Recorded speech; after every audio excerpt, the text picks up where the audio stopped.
constraints that we can remove to ensure that we implement the Job Summit agreements, and we are making progress. Our economic programs are fundamentally directed towards the reduction of poverty.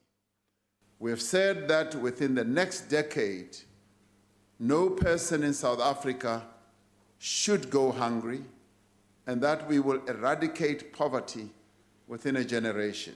We are working on programs to reduce the cost of living, and I've often said that the cost of living in our country is rather too high, and one is not only focusing on data prices, transport prices, it's a whole variety of areas where the cost of living is excessively high and has an overbearing effect, particularly on poor people.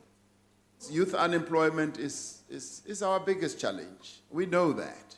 And as I said earlier, we're embarking on enormous initiatives which are being led in the President's office, and where we're collaborating with a number of partners in the private sector in the most enthusiastic way, including the National Youth Development Agency are involved, and a whole number of others, including the YES program, Harambe, and many others.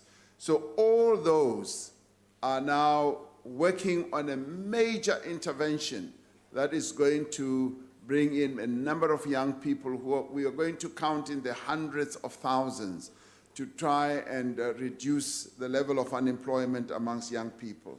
When I asked this House to approve the emergency action to combat gender-based violence and femicide 2 months ago, it was in a response to a national crisis. And I was very pleased that this House responded positively, and members who spoke very positively from the heart.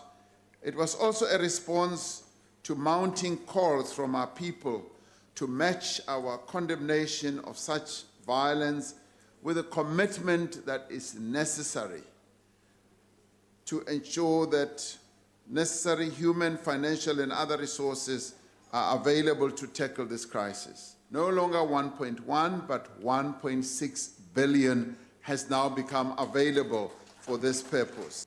Expropriation of land without compensation is but one of the instruments that is going to be used to effect land reform in our country.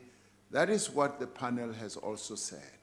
The issue of the impact of the economy, productivity of land, and food security.